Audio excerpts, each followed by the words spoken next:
Мы сегодня продолжим. Мы начали тему кармы, ჩვენ დავიწყეთ თემა კარმის და ამას გავაგრძელებთ. и мы определили, что такое карма. Да? და ჩვენ გავსაზღვრეთ თუ რა არის კარმა. По-простому, карма означает деятельность, влекущая за собой последствия. უბრალო ენით რო თქვათ, კარმა ნიშნავს მოქმედებას, რომელსაც მოყვება ეფექტი, ანუ შედეგები. Когда мы говорим карма, мы часто понимаем закон кармы, да? То есть закон причин и следствий. როდესაც ჩვენ ვახსენებთ ტერმინს კარმა, ეს ნიშნავს კანონს, ანუ მიზეზ-შედეგობრივ კანონს. То есть, как любое наше действие в этом мире вызывает определенные последствия, которые, в свою очередь, опять заставляют нас действовать определенным образом. თუ როგორ იწევს ნებისმიერი ტიპის ქმედება, სამსახურში ახორციელებული ჩვენი ქმედება იწევს უკუ ეფექტს და რომელიც ასევე გვაიძულებს რომ იმოქმედოთ გარკვეული სახით. Это вселенский закон, он очень жестко действует, то есть невозможно выйти из-под его влияния просто так. ეს არის სამყაროსეული კანონი და ის ძალიან უხეშად მკაცრად მოქმედებს და შეუძლებელია ეს უბრალოდ გამოხვიდე ამ ზემოქმედებიდან. Мгм. Но нам нужно очень хорошо знать, как он действует, მაგრამ ჩვენ გვმართებს რომ ძალიან კარგად ვიცოდეთ თუ როგორ მოქმედებს ის. потому что это позволит нам, во-первых, жить в этом мире так, чтобы не получать много негативных последствий. პირველ რიგში ეს იმიტომ უნდა ვიცოდეთ, რომ ის საშუალებას გვაძლევს ვიცხოვროთ ამ სამყაროში ისე, რომ არ მივიღოთ ნეგატიური შედეგები. Вернее, это во-вторых. А во-первых, это позволит нам выходить постепенно из-под влияния этого закона. უпростად ეს მეორე რიგში და პირველ რიგში კი იმიტომ, რომ ეს მოგცემს საშუალებას, უფლებას, რომ გამოვიდეთ მისი ზემოქმედებიდან. Что плохого в карме, мы тоже говорили, она связывает нас, თუ რა არის კარმაში ცუდი, ჩვენ უკვე ამაზე ვთქვით, რომ ის ჩვენ გვბოჭავს, გვაბავს. связывает, вернее, привязывает нас к этому материальному миру უпростად მიჯაჭვურს ხდის ამ მატერიალურ სამყაროზე. и препятствует нашему движению к духовному, в духовный мир. და ხდება როგორც იქცევა როგორც წინაღობა ჩვენი სულიერი ცხოვრებაში წინსულისთვის. Мы также закончили тем, что мы рассмотрели, как эта цепочка действует, как приходят последствия за любой поступок. და ჩვენ დავასრულეთ იქ, რომ თუ როგორ მოდის როგორ მოქმედებს ეს ჯაჭვი, როგორ არის ჯაჭვი აგებული და როგორ მოდის ჩვენამდე ნებისმიერი შედეგი.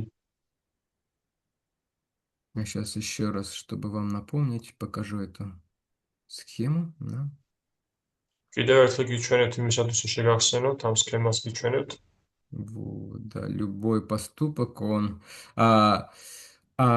карма, вернее, так скажем, результат кармы, он делится на две категории.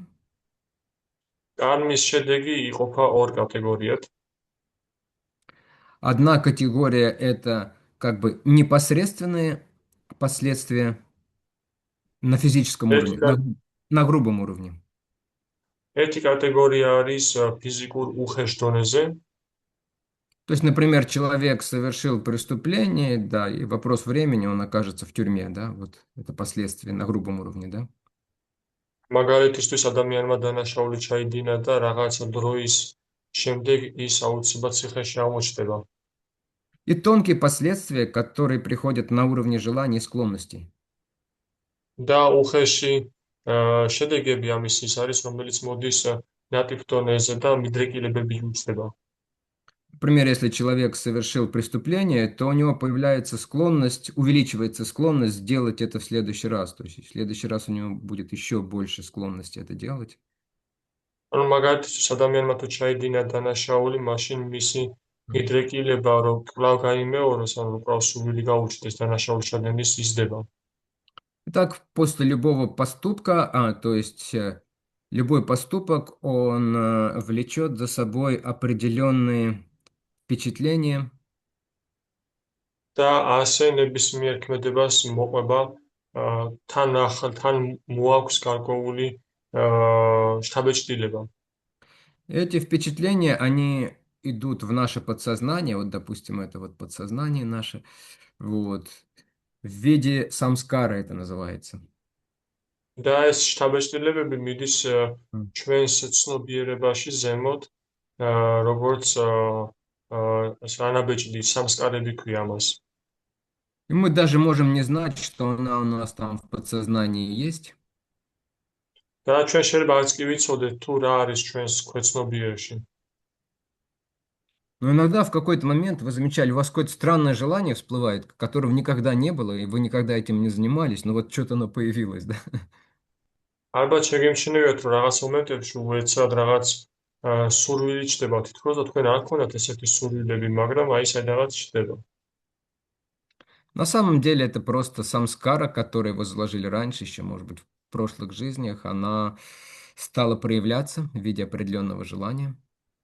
სინამდვილეში ეს არის სამსკარა, რომელიც თქვენ წინა პერიოდში დათესეთ, ესე ვთქვათ, გამოიმუშავეთ, შეიძლება წინა ცხოვრებებში, შეიძლება წინა ცხოვრებებში იყოს, რომელიც არ თაგახსოვთ. То есть, так скажем, когда самскара начинает просыпаться, это может быть как под влиянием внешних обстоятельств, ანუ სხვაგვარად ვთქვათ, როდესაც სამსკარა იღვიძებს, ეს შეიძლება მოხდეს გარეგანი ფაქტორების ზემოქმედებით. например, когда человек оказывается в каком-то специфическом окружении, то есть მაგალითად, როდესაც ადამიანი ხდება რაღაც სპეციფიკურ გარემოცვაში, вот, и под влиянием общения у него вот это вот желание просыпается. და ურთიერთობის ზემოქმედებით მასში ეს სურვილი იღვიძებს. Либо эта самскара активируется просто по карме, как бы временем, время пришло, вот и бац, эта самскара начинает оживать. До этого она спала, а тут она начинает просыпаться, и мы начинаем что-то чувствовать. ან ეს სამსკარა დროის ზემოქმედებით იღვიძებს, უცებ ჩვენ რაღაცას გგრძნობთ და გაიღვიძებს ის და ვიწევთ რაღაცას გგრძნობთ. В любом случае, вначале она проявляется как биджа. Биджа– это семя. ნებისმიერ შემთხვევაში დასაწყისში ის ჩნდება როგორც ბიჯა. ბიჯა ეს არის თესლი. Например, вдруг что-то мне хочется, что-то сменить обстановку. Да. მაგალითისთვის მე უცებ რაღაც მომინდება, რომ რაღაც შევცვალო, გარემო შევცვალო ჩემი. Потом мы начинаем думать об этом немножко, и мы понимаем, о, я хочу просто путешествовать, я хочу куда-то съездить, да? მერე ჩვენ ამაზე ფიქს ვიწევთ და მერე უცებ ხვდებით, რომ მე მინდა მოგზაურობა, მე მინდა რა ბილეთ მოვინახულო. И включается у нас процесс мышления, ощущения, и желание это, оно конкретизируется, более конкретная форма принимает. და ჩვენში ირთვება განხილვების, ფიქრის და შეგრძნების პროცესი და უფრო М. კონკრეტიზირებული ხდება ეს. Там, о, я в Турцию хочу, в Анталию хочу съездить. და იმე თურქეთში, ატალიაში მინდა რომ გავემგზავრო. Или, например, о, хочу в Гренландию. მაგალითად, მინდა გრილანდიაში. В зависимости от ваших самскар, может быть, вы в прошлой жизни были белым медведем. დამოკიდებულია თქვენ სამსკარზე, შეიძლება თქვენ წინა ცხოვრებაში თეთრი დათვი იყავით. Тогда вас будет тянуть куда-нибудь на север. მაშინ თქვენ მიგიწევთ, მაშინ Вот. თქვენ გაიწევთ სადაც ჩრდილოეთისკენ. Ну, то есть у вас уже конкретная идея, план появляется и решение. ანუ თქვენ კონკრეტული იდეა და გეგმა გიჩნდებათ იმისათვის, რომ ეს მოაგვაროთ. И на третьем этапе уже это называется пхалон мука. Это когда вы уже начинаете конкретно действовать, собирать деньги, покупать билеты, бронировать отель или что там еще нужно. აი მესამე ეტაპს კი ფალონ მუქა ქვია, რომელიცაც თქვენ უკვე კონკრეტულად იწევთ მოქმედებას, ფულს აგროვებთ, ბილეთებს ყიდულობთ და კონკრეტულ ნაბიჯებს დგავთ. Да. И потом вы едете уже туда, და შემდეგ თქვენ უკვე უშუალოდ მიემგზავრებით იქ. не пытаетесь там наслаждаться, да? გააცდილოთ იქ, რომ თქვენ ისიამოვნოთ, ხო? И ცნობები დაიმოყროთ. в результате этой деятельности у вас появляются новые самскары, вот они опять идут в читу, და აი უკვე ამ მოქმედების შედეგად თქვენ უკვე გიჩნდებათ ახალი სამსკარები და ის უკვე მიდის ჩიტაში. они могут быть позитивными или негативными, то есть вам может это понравиться, или наоборот, вы можете разочароваться в результате этой поездки. ისინი შეიძლება იყოს პოზიტიური ან ნეგატიური, შეიძლება თქვენ მოგეწონოთ ეს მოგზაურობა, ან არ მოგეწონოთ და იყოს უარყოფითი. Больше в эту Турцию не ногой, да? ამ თურქეთში მე უკვე ფეხს აღარ დავდგავ. Или в Гренландию. ან გრილანდიაში. Да. Ну, то есть так вот действует этот цикл. და აი ესე მოქმედებს ეს ციკლი. Результаты двух видов в виде желания и в виде последствий на грубом уровне. და შედეგი არის ორი სახისა. ან შედეგი, ან უკუეფექტი. Мгм. Вот. И вот это вот цепочка. Так, где здесь? Все. Харе Кришна, Акшаджа Прабху, а вы как-то прокомментируете наш второй вопрос про карму в преданном служении? Нам дадите Да, правильный ответ? мы сейчас к этому придем, Хорошо. естественно. Я просто запустил немножко процесс вас мышления заранее, чтобы не делать это во время занятий, чтобы вы уже обдумали. Вот. Не ожидалось от вас правильных ответов прям сразу. Ну, хотя многие преданные сказали очень важные правильные вещи. Итак, это карма. Как осуществляется этот закон? Почему из-под его влияния нельзя выйти? და როგორ ხორციელდება ეს კანონი, რატომ არის შეუძლებელი, რომ მისი ზემოქმედებიდან გამოვიდეთ? Почему нельзя просто так вот исхитриться и выскользнуть из-под влияния закона кармы, чтобы не получать последствий, особенно негативных, да? რატომ არის შეუძლებელი, რატომ არ შეიძლება უბრალოდ რომ ეს წავიეშმაკო და მისი ზემოქმედებიდან თავი დავაღწიო, რომ Ответ, ნეგატიურ შედეგები არ მივიღო? ответ простой, потому что это закон запущен кем? პასუხი ამაზე მარტივია, იმიტომ რომ ეს კანონი ვინ გაუშვა მოქმედებაში? Кабахидзе? Нет? გობახიდე? არა. Иванишвили? იანიშვილი? Путин, Зеленский, Трамп. Кто этот закон запустил? ვინ გაუშვა ეს კანონი?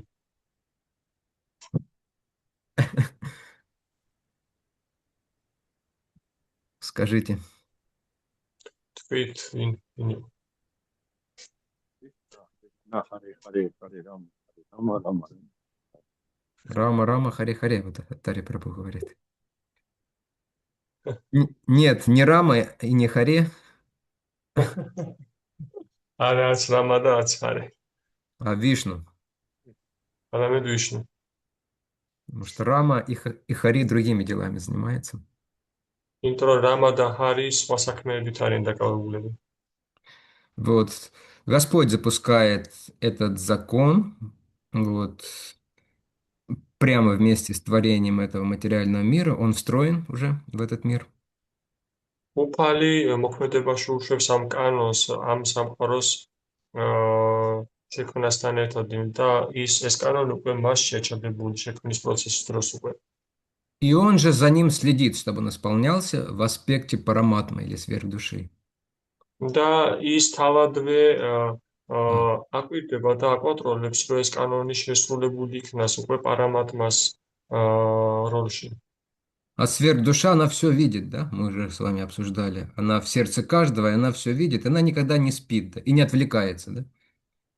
და ჩვენ ვიცით, რომ ზესული ყოველთვის ყველაფერს ხედავს, არასდროს არ ძინავს და არასდროს არ ეფანტება ყურადღება. Мгм. И все запоминает. Память у нее хорошая. და ყველაფერს იმახსოვრებს, მას კარგი მეხსიერება აქვს. Так, Марьям сделала хорошие сабжи, старалась очень. Запишем. Плюс. да? მარიამმა გააკეთა ძალიან კარგი საბჯი, ძალიან მონდომებული იყო და ამიტომაც კარგ პლუსს დაუძიათ. Так, потом Марьям после этого поругалась с Гочей. Минус. შემდეგ მარიამმა ამის შემდეგ გოჩასთან იჩხუბა და ამიტომ მინუსი. Но это не совсем верно в этом случае, поскольку это в рамках преданного служения. Ну, кстати, мы будем да, обсуждать это. Преданный– это особый случай, но в обычном случае, то есть этот пример очень подходит, да?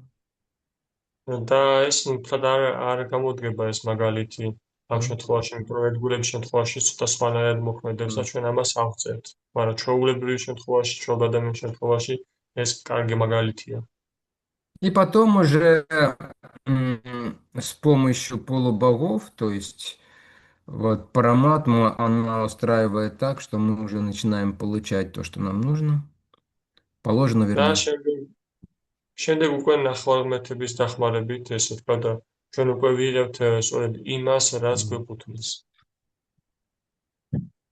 Вот. Кармана Дайва Нетрина, Джантух Деха Папаттае. Господь Капила говорит в третьей песне.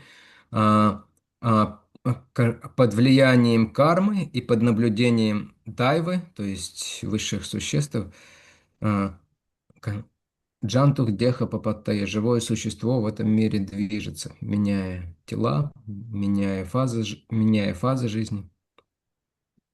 და უფალი კაპილადევა ამბობს სიმონ ბაგავატამში, რომ აა, კარმის მეთვალყურეობით და შემდგომი არსებების ხელმძღვანელობით ცოცხალი არსება იღებს იმას, რაც მას ეკუთვნის. И это действует все очень четко, все очень идеально, все совершенно справедливо. და ეს მოქმედებს ძალიან სრულყოფილად, ძალიან თანმიმდევრულად და ძალიან სამართლიანად. То есть это вселенская система правосудия, ее невозможно подкупить, невозможно обойти, как мы говорили, да? ეს არის სამყაროს სისტემა, სამყაროს მართლმსაჯულების სისტემა და მისი გვერდისავლა შეუძლებელია. И к нам все приходит в соответствии с тем, что мы желаем, и то, что мы заслужили, да? და ჩვენთან მოდის ყველაფერი ისე, რა М. ტიპის სურვილებსაც ვამჟღავნებთ და Ага. ყველაფერი და ის, რაც ჩვენ გვეკუთვნის. То есть не только наше желание, то есть наше желание учитывается, но не они все определяют, еще смотрится на наш запас положительной кармы, то есть осуществлятся ли эти желания или нет. ანუ არ არის დამოკიდებული მარტო ჩვენს სურვილებზე, ანუ ამავე დროს ხდება გათვალისწინება ჩვენი მარაგი, დადებითი კარმის და ამის შემდეგად მოდის შედეგი. У вас может сильное желание там поехать на Мальдивы или в Южную Корею, да? თქვენ შეიძლება გქონდეთ ძლიერი სურვილი, რომ მალდივებზე ან ჩრდილოეთ კორეაში გაემგზავროთ. Там Отто и Елени у нас были в Корее. ოთო და ელენი ჩვენთან კორეაში იყვნენ. Вот. Да, может, мы туда поедем, да? კი, შეიძლება ჩვენ იქ გავემგზავროთ. Вот. Но когда мы туда приедем, может уже происходить, скорее всего, все будет происходить не так, как мы это хотим и как мы себе это представляем, да? და როდესაც ჩვენ უკვე მივართ იქ, ჩვენ აღმოაჩენთ, რომ ყველაფერი ისე არ ხდება, როგორც ჩვენ მოველოდით და როგორც გვინდოდა, რომ მოხდარიყო. Можно приехать туда и заболеть, какую-то инфекцию подхватить. შეიძლება ჩახვიდე იქ და დაავადე რომელიღაც ინფექცია იყიდო. Мгм. Или кошелек у нас могут утащить, или еще что-то утащить, да? ან შეიძლება საფულე მოგპარონ, ან კიდევ რაიმე მოგპარონ. Или какая-нибудь авария происходит, да? То есть, да, с одной стороны, наше желание учлось, мы тут оказались, но что здесь происходит с нами, это уже не так, как мы желали, да, а то, как по карме положено, да? ანუ ან შეიძლება რაღაც ავარია მოხდეს, ანუ აა ყველაფერი ისე არ მოხდება, ან ისე არ ხდება, როგორც ჩვენ ესეთი სურვილი ქონდა და ამის გამო ესე მოხდება ზუსტად, არამედ გათვალისწინებული ასევე ჩვენ რა მარაგი ქონდა დადებითი კარმის. Но высшие силы, они учитывают оба эти фактора, то есть наше желание и наше благочестие или грехи, то есть.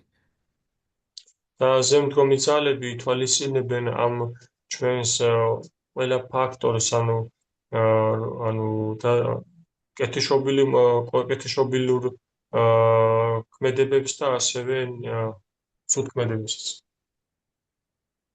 Вот теперь следующий момент, который мы обсудим, это 3 вида деятельности, ეხლა კი შემდეგი მომენტი, რომელსაც ჩვენ განვიხილავთ, ეს არის სამი სახის ქმედება, на которые делится карма вообще деятельность. На 3 вида она делится. რომელიც იყოფა სამ სახედ, ანუ კარმა ესე იყოფა სამ სახედ.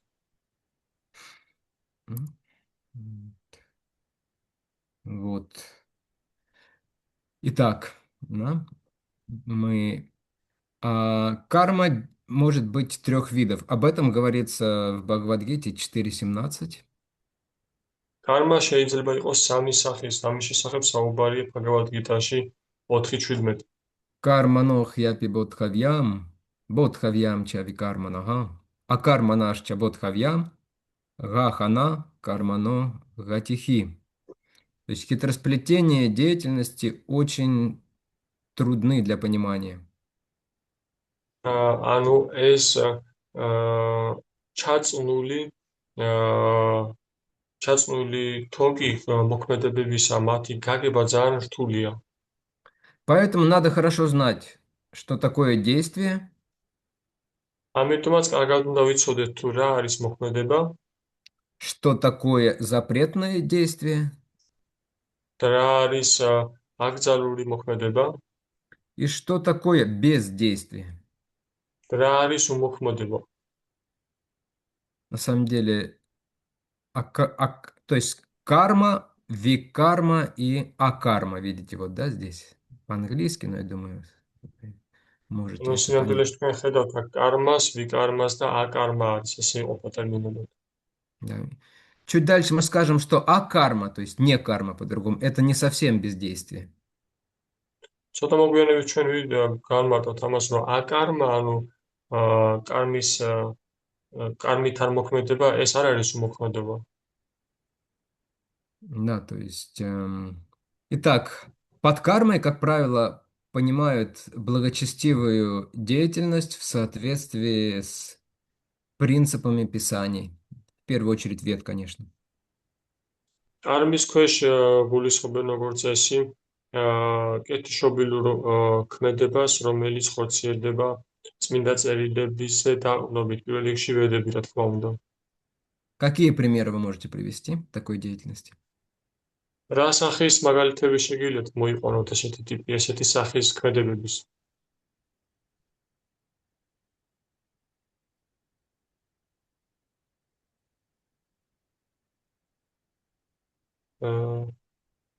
Благотворительность, какой-то помощь другим. Благотворительность, да, ну правильная благотворительность, то есть это значит достойным людям в правильной ситуации.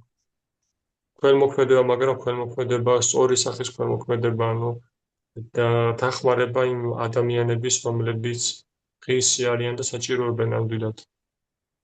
Дать 10 лари бомжу, чтобы он купил себе вина или сосиску, это не является благотворительностью. მისე 10 ლარი ბონს, ანუ ლოდს ქუჩაში, რომელიც ამით იყიდის ალკოჰოლს ან სასისკს, ეს არ ითვლება ქველმოქმედებაში. Она может быть вызвана желанием сделать что-то хорошее человеку, но она не в соответствии с Писаниями, да? Точно. ის შეიძლება განხორციელდეს იმ სურვილით, რომ რაიმე კარგი გაუკეთო ამ ადამიანს, მაგრამ ეს არ შეესაბამება წმინდა წერილების დანაწესებს. Еще какие примеры? კიდევ რა სახის მაგალითები?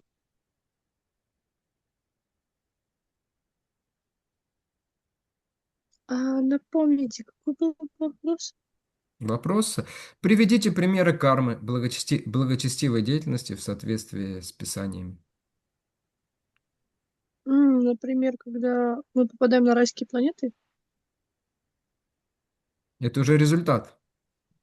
А вот благодаря чему вы туда попадете? А, Что нужно делать, чтобы попасть на райские планеты?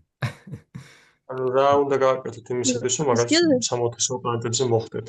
Какие аскезы? ასკეზები, რა სახის ასკეზები? Суровые. Суровые. კაცრი. Хираникашипу тоже суровые аскезы совершал. ირენეკაში პუსასრულებდა ძალიან კაც ასკეზებს. Многие демоны совершали суровые аскезы, причем такие, что вам даже не приснится. მრავალი დემონი ასრულებდა ძალიან კაცრ ასკეზებს, თანაც ისეთებს, რომელიც არც კი დაგესიზმრებათ. Как звали этого парня из 10-й песни, который отрезал от себя куски от тела и предлагал Господи Шиве через огонь? Врикасура, да, Врикасура. რა ერქვა იმ ბიჭს, ანუ ვრიკასურა იგულისხმება, რომელიც თავის სხეულიდან ნაჭრებს იჭრიდა ნენედა და უფალ შივას თავაზობდა როგორც წვენს. Кто из преданных такую аскезу мог совершить? რომ ერთგულებს შორის ვის შეეძლო ესეთი ასკეზის განხორციელება? Один пример только я знаю. ერთი მაგალითი ვიცი მხოლოდ მე. Он не из Тбилиси, ის თბილისიდან არ არის. Махарадж Шиби. ეს არის მაჰარაჯა შიბი. К нему прилетел голубь, да? Помните, да? გახსოვთ რომ მასთან მოფრინდა ტრედი И заговорил на картуле. და ქართულად ალაპარაკდა. Царь, спасай, меня ястреб преследует. მეფე მიშველე მე არწივი დამედევნა. И Шиби сказал, да, я тебя защищу, я царь, я должен защищать всех праджей, то есть всех живых существ, не только людей. და მაჰარაჯა შიბი მუთხრა რომ კი მე შენ დაგიცავ, მე მეფე ვარ და მე უნდა ვიცვა არა მარტო ადამიანები, არამედ შენს უნდა გიცვა. Затем влетел ястреб и сказал, я хочу этого голубя. შემდეგ შემოფრინდა არწივი და უთხრა რომ მიმართა რომ მე ეს ტრედი მსურს უნდა შევჭამო. Это моя дарма, питаться голубями, я ничего не нарушаю, поэтому обеспечь, чтобы я получил пищу. ეს არის ჩემი თარმა, მე ამით არაფერს არ ვარღვე, იმიტომ რომ მე ტრედებით უნდა ვიკვებებოდე და ამიტომაც უზრუნველყო, ანუ უნდა მომცე ამის საშუალება. И Шиби сказал, хорошо, давай сделаем так, я отрежу от себя филе, да, столько, сколько весит этот голубь, да? და მაჰარაჯა შიბი მიმართა რომ კარგით, მოდი ესე მოვილაპარაკოთ, რომ მე მოვიჭრი იმ წონის ხორცს ჩემი სხეულიდან რა, როდესაც იწონის ეს მტრედი და ესე დავკმაყოფილდებით ყველა. Вот, и они взвесили голубя, но получилось, что голубь что-то очень тяжелым оказался. და მათ ტრედი აწონეს, მაგრამ ისე აღმოჩნდა, რომ ეს ტრედი რაღაცნაირად ძალიან მძიმე გამოდგა. И Махараджа Шибе пришлось самому встать на эти весы. და მაჰარაჯა შიბის მოუწერო თავადამდგარიყო ამ სასურზე. А до этого, по-моему, он успел уже поотрезать. და მანამდე მან მოას როგორც მახსოვს, რომ რაღაც ნაჭრები უკვე მოეჭრა თავის სხეულიდან. Да. Но ему все вернули потом, это были полубоги, они просто проверили его. მაგრამ მას ყველაფერი დაუბრუნეს, რა თქმა უნდა, იმიტომ რომ ეს უბრალოდ ნახალმეთები იყვნენ და მას ამოწევდნენ უბრალოდ ესე. Нас проверять так не будут, не бойтесь. ჩვენი შემოწმებას ესე არ მოახდენენ, ნუ შეგეშინდებათ ამის. С нами и без проверки все ясно. ჩვენთან შემოწმების გარეშეც ყველაფერი გასაგებია. Не нужно проверять. Ну да, аскезы в соответствии с писаниями. Например, посты, да, в нужные дни. Великий пост там у православных, у нас там и кадыши или праздники, да. Шиваратри недавно. ასკეზები წმინდა წერილების მიხედვით, მაგალითად, ეკადაში, დიდი თავში კავების პერიოდი, მაგალითად, ქრისტიანებში ან შივარატრი ცოტა ხნის წინ იყო. Шиваратри, значит, нужно прийти в какое-то святое место, желательно связанное с Шивой, побриться и поститься. შივარატრი ნიშნავს, რომ უნდა მიხვიდე რომელიმე წმინდა ადგილას, რომელიც დაკავშირებულია შივასთან, გადაიპარსო და იმარხულო. Потом нужно приготовить и накормить браманов. Да. მერე უნდა მოამზადო და ბრაჰმანები დააპურო. Благочестивая деятельность не относится исполнение всех своих профессиональных и социальных обязанностей в Варнашам и Дарме. Все сюда относится. და კეთილშობილურ ქმედებებს მიეკუთვნება ასევე საკუთარი მოვალეობების შესრულება, ყველა სახის საკუთარი მოვალეობის შესრულება, რომელიც ვარნაშრამა დარმაში არის ჩადებული. Забота о родителях, воспитание детей, сажать деревья там, да, рыть колодцы, ну, в общем, все, что.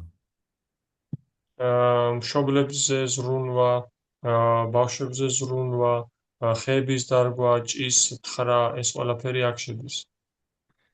То есть в христианской традиции тоже есть много, описывается видов благочестивой деятельности, да, то есть это все вот называется кармой, действием в соответствии с священными писаниями.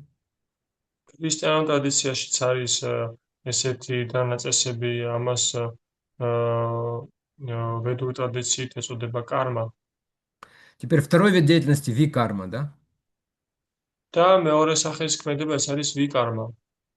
Ви приставка означает уже что-то не очень хорошее. ვი თავის თავში უკვე ნიშნავს, რომ რაღაცა, რაც მთლად კარგი არ არის. В широком смысле викарма – это деятельность, противоречащая ведическим писаниям, и поэтому греховная деятельность, да? ფართო მნიშვნელობით ეს ნიშნავს, ანუ ქმედებას, რომელიც ეწინააღმდეგება წმინდა წერილების დანაწესებს, ანუ ცოდვილიანი ქმედება. Здесь уже нам не нужно долго напрягаться, чтобы привести пример. ჩვენ უკვე აქ აღარ გვიწევს, რომ ძლიერ დავიძაბოთ იმისათვის, რომ მაგალითი მოვიყვანოთ. Это нам знакомо, все хорошо, да? ეს ჩვენთვის ძალიან კარგად ნაცნობია, ხომ? С детства и до того момента, пока мы не стали преданными, да? ბავშვობიდან და იმ მომენტამდე, სანამ ჩვენ ერთგულები არ გავხდით. Мы ели яичницу ჩვენ и- ომლეტს ვჭამდით. или курей, ან ქათმებს. поднимали бокал на день рождения и на Новый год, да? დოქს ვეწეოდით დაბადების დღეზე ან რაიმე ესეთ მოვლენის დროს. ღვინის Ну, სიტყვაზე. вы еще все наверняка, так или иначе, даже до того, как были преданными, по карме наверняка были более-менее благочестивыми. თქვენ დიდი საბათობით მანამდე, სანამ ერთგულები გახდებოდით, კარმით უკვე მეტნაკლებად კეთილშობილები იყავით. А большинство людей, они еще постоянно обманывают, воруют, грубят. და უმეტესი ადამიანების უმეტესობა მუდმივად იპარავს, იტყუება და ესეთ რაღაც ქმედებებს ჩადიან. Ну, грешат разнообразными способами, да? ანუ Всевозможными. ცოდავენ სხვადასხვა მრავალფეროვანი სახით, ნებისმიერ სხვადასხვა შესაძლებლობებით. С викармой все понятно у нас, да? А вот что такое акарма, да? Последний момент. ვიკარმა შემთხვევაში ჩვენთვის ყველაფერი გასაგებია და აი ბოლო პუნქტი აკარმა. Хотя в этом стихе это переводится как бездействие, на самом деле акарма – это деятельность, не приносящая последствий. მიუხედავად იმისა, რომ ლექსში ეს ითარგმნება და თარგმნია როგორც უმოქმედობა, მაგრამ სინამდვილეში ეს ნიშნავს, ანუ ქმედებას, რომელსაც არ მოაქვს შედეგი, ანუ არ მოაქვს უკუეფექტი. Конечно, имеется в виду материальные последствия, кармические последствия. რა თქმა უნდა, იგულისხმება მატერიალური შედეგები, ანუ კარმიული შედეგები. კარმული. То есть и какая-то деятельность? და რა არის, რა სახის ქმედებაა ეს? Плоды, которые посвящаем Кришне, служению. Да, это, во-первых, преданное служение. დიახ, პირველ რიგში ეს არის ერთგული მსახურება. И что еще это может быть? და Кроме კიდევ რა შეიძლება იყოს ეს?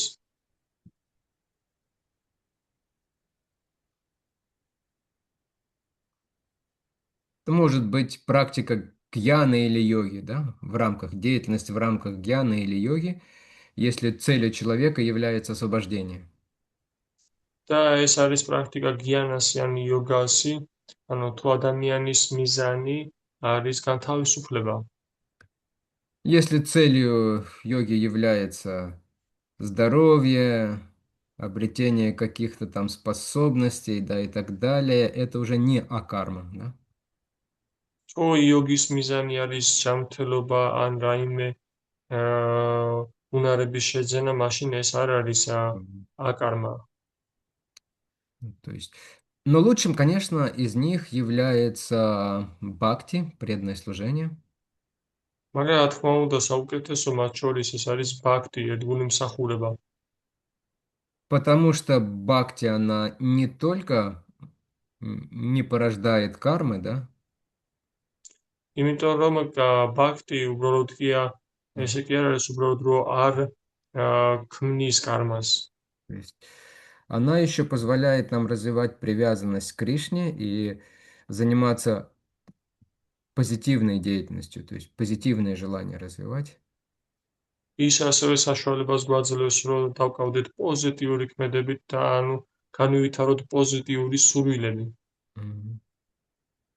То есть, но это не просто, знаете, там воспевание или поклонение или еще какое-то служение, да? მაგრამ ეს არ არის უბრალოდ მაგალითისთვის გალობა, ანუ მსახურება, ან რამე კიდე სხვა Мгм. ტიპის ღვთაებისმსახურება, ან რაიმე სხვა ტიპის მსახურება კიდე. Это делать все это еще и именно с желанием удовлетворить Кришну, именно с желанием идти по пути преданного служения, развиваться на этом пути. ანუ ამასთან და თან თუ ახლავს, თან დაახდეს, რომ დააკვაყოფილო კრიშნა, ანუ ამით გავაბედნიერო და ამ გაცნობიერებით ვიმოძრავო წინ ერთგულ მსახურებაში, კრიშნას ცნობიერებაში. Поэтому даже если я, допустим, повторяю Харе Кришна, но для того, чтобы у меня были деньги или для того, чтобы мной все восхищались и прославляли, это не будет бхакти, да? და ამიტომაც თუ მე თუნდაც ვიმეორებდე ჰარე კრიშნას, მაგრამ ამას ვაკეთებ იმისათვის, რომ ფული გამიჩნდეს, ან ყურადღების ცენტრში ვიყო, პრესტიჟი მოვიპოვო, მაშინ ეს არ არის ბhakti.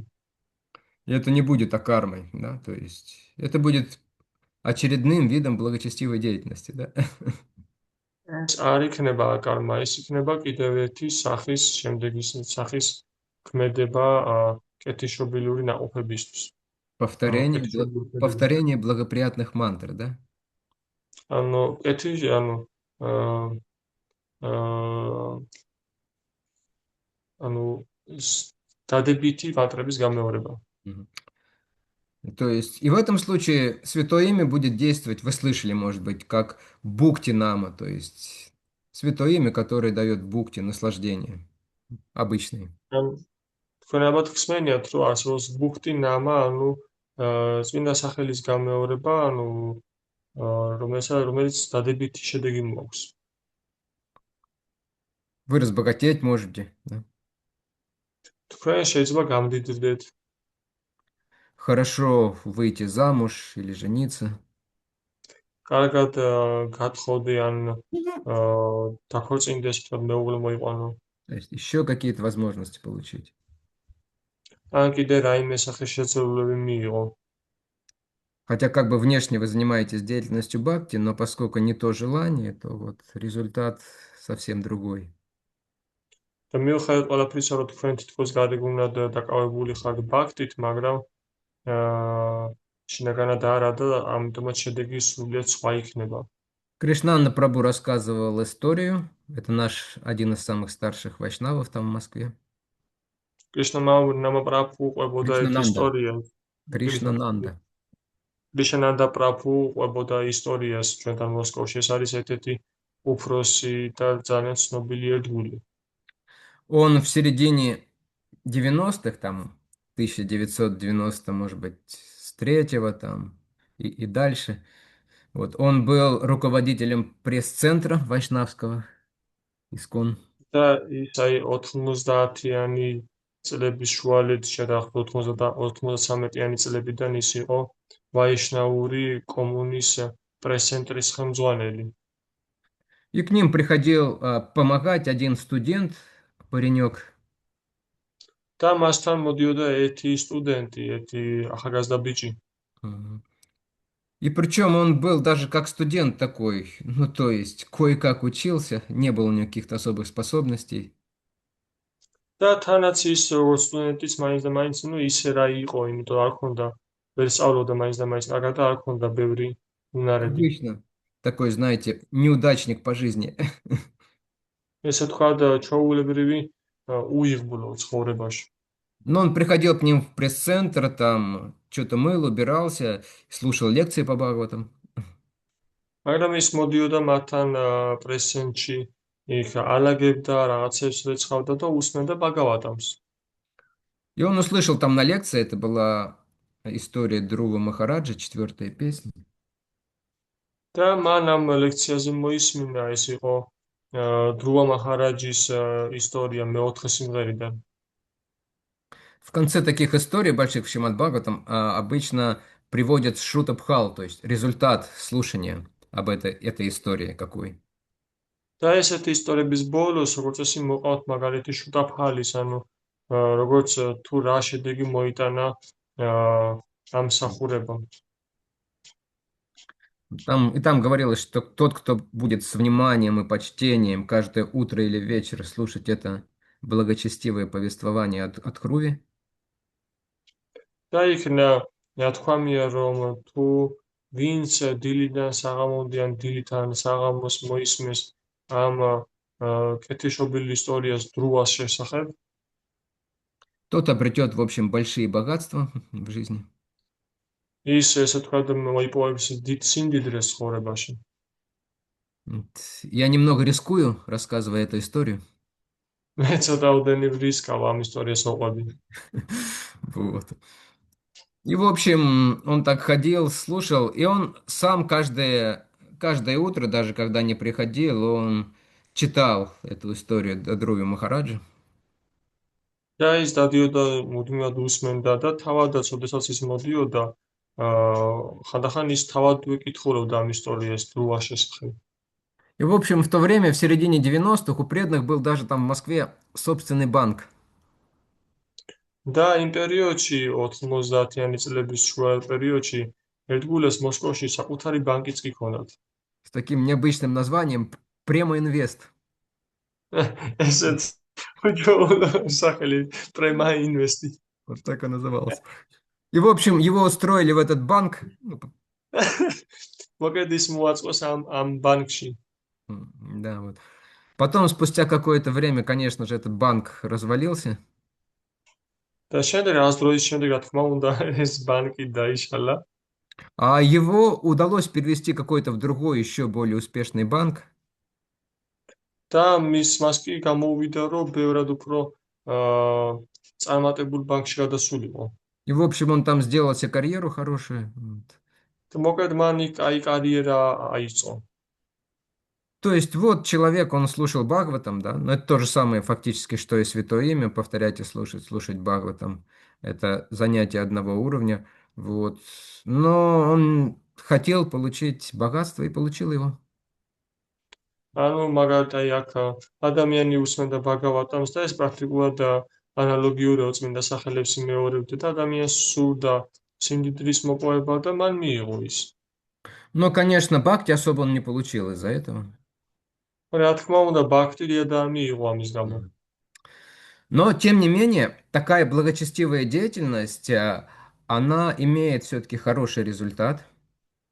მაგრამ მიუხედავად ყველაფრისა, ესეთ კეთილშობილურ ქმედებასა თან ახლოს კარგი შედეგი. Да, то есть результатом, как правило, кармы является, ну, понятно, что, то есть какое-то хорошее положение в жизни, вплоть до возвышения на райские планеты. როგორც წესი, კარმის დადებით შედეგადა ეს არის როგორც დადებითი კარმა და უმაღლეს პლანეტებამდე ამაღლებაც კი.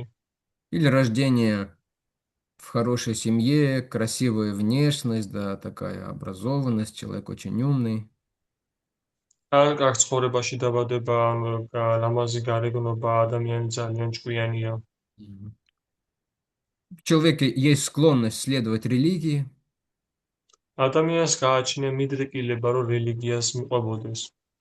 и хороший, самый лучший момент в том, что такой человек, следуя религии, он может получить возможность общаться и служить преданным, чистым преданным.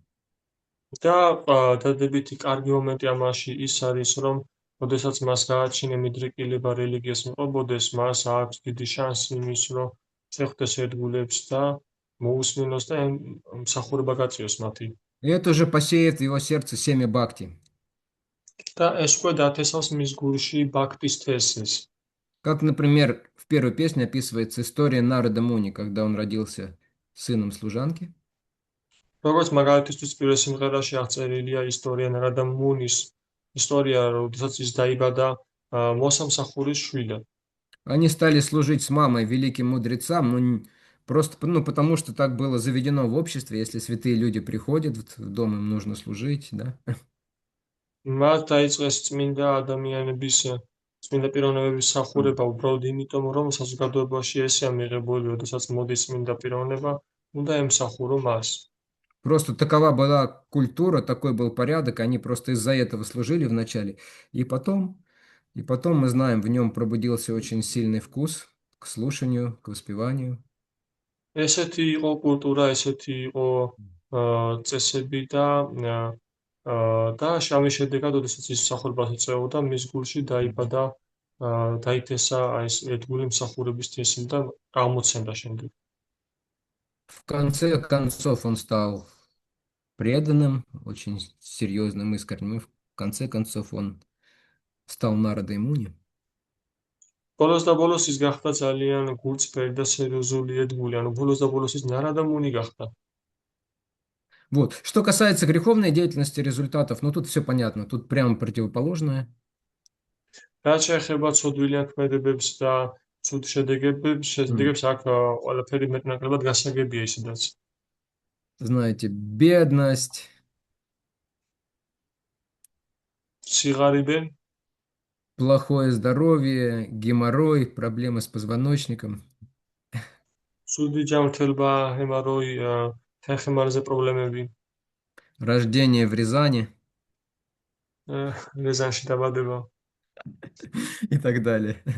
Или в Тюмени, чуть-чуть получше. ან ასე შემდეგ, ან ტიუმენში ცოტა უკეთესია. В общем, да. Вот. Плохая карма, то, что мы называем, да. Много страданий, неудач в семейной жизни и во всем, в бизнесе и ანუ так далее. ცუდი კარმასაც ჩვენ ვიძახით, ანუ ცუდი გარემო, ცუდი პირობები, ანუ ოჯახი, ბიზნესში, უიღბლობა. Да, и, наконец, результат акармы, то есть это либо, человек получает возможность идти по пути преданного служения, ან აკარმას შედეგები, როდესაც ადამიანი მაგათაც იღებს საშუალებას, რომ დაკავდეს ერთგული მსახურებით, ну, либо, как минимум, он получает бонусы для того, чтобы получить освобождение затем. ან როგორც მინიმუმ ადამიანი იღებს ბონუსებს იმისათვის, რომ მერე გათავისუფლება მიიღოს. Причем интересный момент один, отказ от деятельности, да? На самом деле отказ от деятельности это может быть кармой или даже викармой. და საინტერესო მომენტია მაგათაც ქმედებებზე უარის თქმა, ეს შეიძლება იყოს კარმა ან ვიკარმა. Например, в следующем стихе 4.18, мы 4.17 прочитали, говорится, что тот, кто видит бездействие в действии, მაგათაც მეოთხე თავში, სადაც მე ჩვენ წინა ჯერ წავიკითხეთ, იქ ნათქვამია, რომ ის ვინც ხედავს бездействие действий или наоборот. да, или действие в бездействии, ანუ მოქმედებაში ხედავს უმოქმედობას და უმოქმედობაში მოქმედებას. является самым разумным среди людей წარმოადგენს ყველაზე გონიერ პიროვნებას ადამიანებს შორის и находится на духовном уровне, და იმყოფება სულიერ დონეზე. хотя и занят разнообразной деятельностью. და თუნდაც მიუხედავად იმისა, რომ გარეგნულად დაკავებულია სხვადასხვაგვარი ქმედებებით, То есть მოქმედებებით. такой человек, он может внешне заниматься всем тем же, чем и обычные люди занимаются. ესეთი ადამიანი გარეგნულად შეიძლება დაკავებული იყოს იმ ყველაფრით, რითიც დაკავებულები არიან ჩვეულებრივი ადამიანები. Ходить там на работу, что-то покупать, что-то ремонтировать, чего-то ломать и так далее, готовить. დადიოდეს სამსახურში, რაღაცას ყიდულობდეს, რაღაცას ანგრევდეს, რაღაცას აშენებდეს. Но если он все это делает для Кришны, то это на самом деле все равно, что бездействие. То есть эта деятельность не приносит материальных результатов, материальных მაგრამ последствий. თუ ამას აკეთებს კრიშნასთვის, მაშინ ეს იგივეა, ეს ტიპის მოქმედება იგივეა, რაც უმოქმედობა, ამას არ მოაქვს მატერიალური შედეგები. Она, конечно, приносит какие-то результаты материальные, да, то есть зарплату там человек получает, еще что-то, но он использует их для служения Кришне. მაგრამ რა თქმა უნდა, ამას მოაქვს გარკვეული სახის მატერიალური შედეგები, მაგალითად ხელფას იღებს, ან კიდევ რაიმე სხვას, მაგრამ ამას არ მოაქვს не приносит негативные, Но он использует их только для служения Кришне. მაგრამ ის მათ იყენებს მხოლოდ კრიშნას მსახურებაში. То есть, и поэтому это не создает кармы, это относится к бхакти. და ამიტომაც ის არ ქმნის კარმას, ის მიეკუთვნება ბაქთის. И наоборот, если человек не преданный, он может ничего не делать, то есть воздерживаться от деятельности. და პირიქით, თუ ადამიანი არ არის ერთგული და ის შეიძლება არაფერს არ აკეთებდეს, ანუ და თავს იკავებდეს მოქმედებისგან.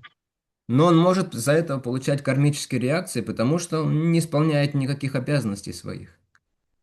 მაგრამ ის ამის გამო იღებდეს კარმიულ რეაქციას, იმიტომ რომ ის არ ასრულებს თავის მოვალეობებს. И это греховно даже может быть. და ეს შეიძლება იყოს ცოდვილიანი ცოდვაც კი იყოს ეს. В Бхагавад-гите мы видим, как у Арджуны возникла такая идея, ბაგავად-გიტაში ჩვენ ხედავთ, თუ როგორ გაუჩნდა არჯუნას მსგავსი იდეა. принять отречение, да, чтобы не участвовать в этой ужасной войне, да. მიიღო განდეგილობა იმისათვის, რომ არ მიიღო ამ საშინელ ომში მონაწილეობა. Но Кришна сказал, это неправильно, потому что у тебя есть природа определенная и есть обязанности, ты должен выполнять их. და კრიშნამ უთხრა, რომ ეს არ არის სწორი, შენ გაქვს შენი გარკვეული სახის ბუნება და შენ შესაბამისად უნდა მოქმედებდე. И даже в обычной жизни иногда человека наказывают не только за то, что он что-то сделал неправильно, а и за то, что он ничего не сделал. და ჩვეულებრივ ცხოვრებაშიც კი ადამიანს შეან არა იმიტომ, რომ მარტო არა იმიტომ, რომ რაღაც არასწორად გააკეთა, არამედ იმიტომაც შეან ხოლმე, რომ მან რაღაც არ გააკეთა. Называется халатностью или пренебрежением своими обязанностями, да?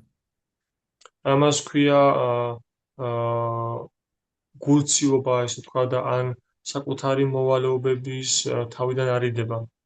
Например, там, если человек врач, да, но он ничего не сделал плохого, он просто не помог кому-то, да, кому мог бы помочь пациенту какому-то. მაგალითისთვის ადამიანი არის ექიმი და მან თითქოს დაცუდი არაფერი გააკეთა, მაგრამ ის არ დაეხმარა რომელიღაც პაციენტს, რომლის დახმარებაც შეეძლო. Да, или там какой-нибудь чиновник, если он ничего не делает для людей. ან რომელიმე ჩინოვნიკი, რომელიც არაფერს არ აკეთებს ადამიანებისთვის. Даже если он не ворует и не берет взятки, но все равно он будет за это получать плохую карму. და თუნდაც ის არ ქურდოვდეს და არ იღებდეს ქთამებს, მაგრამ მიუხედავად ამისა, ის მაინც მიიღებს ნეგატიურ კარმას. Вот. Это что касается 3 видов деятельности. და ეს რაც შეეხება სამი სახის ქმედებას. Мгм. Теперь, теперь что мы можем сказать? Очень важная вещь. Карма, она всегда основана на материальных, на каких-то эгоистических желаниях, так скажем. На და эгоистических, ეხლა ჩვენ შეგვიძლია გავაგრძელოთ და ვთქვათ, რომ на эгоистических основах корыстных эгоистических და желаниях. კარმა ყოველთვის დაფუძნებულია ეგოისტურ სურვილებზე ან ხო ეგოისტურ სურვილებზე. То есть деятельность ради получения каких-то материальных результатов. ანუ ან გარებით შედეგებზე, ანუ მოქმედება იმისათვის, რომ მიიღო რაიმე დადებითი შედეგი. М, И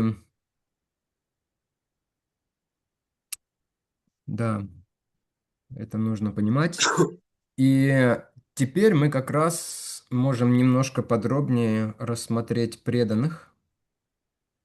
და ჩვენ ახლა შეგვიძლია უფრო დაკვირვებით დავაკვირდეთ ერთგულებს. Что часто возникает вопрос, а как у преданного с кармой? Свободен ли преданный от кармы или нет? ხშირად ჩდება კითხვა და აბა როგორ აქვს ერთგულს კარმასთან მიმართებაში, ანუ თავისუფალია თუ არა ერთგული კარმისგან. И с одной стороны, во многих местах говорится, да, например, так, это какой номер? 3.15, по-моему, сейчас я уточню стих из Бхагавад-гиты. Ягьярдха кармано нетра, лока ям карма бандхана. Тадартха карма кунтия, муктах сангах самачара. То есть тот, кто выполняет всю деятельность как жертвоприношение Господа Вишну, ანუ ის, ვინც ასრულებს ქმედებას, როგორც მსხვერპლში წვირვა უფალი ვიშნუსადმი, тот освобождается от всех последствий своей деятельности. ის თავისუფლდება ყველა სახის შედეგისგან თავისი ქმედებების. То есть выходит из-под влияния законов кармы. გამოდის კარმის კანონის ზემოქმედებიდან. Есть также თავისუფლება. очень известный стих из Брахма Самхиты «Кармани нирдахати кинту чабакти баджам». Да? არის ის откуда? Из Брахма Самхиты. და არის ძალიან ცნობილი ლექსი ბრაჰმა სამჰიტადან. То есть там говорится, что в этой вселенной все живые существа, начиная от микроба Индрагопы, და იქ ნათქვამია, რომ ამ სამყაროში ყველა ცოცხალი არსება მიკრობიდან დაწყებული ღმერთებამდე, ნახაღმერთებამდე и до владыки рая Индры, да, და სამოთხის ბრძანებლამდე, ინდრამდე все вынуждены пожинать плоды своих поступков.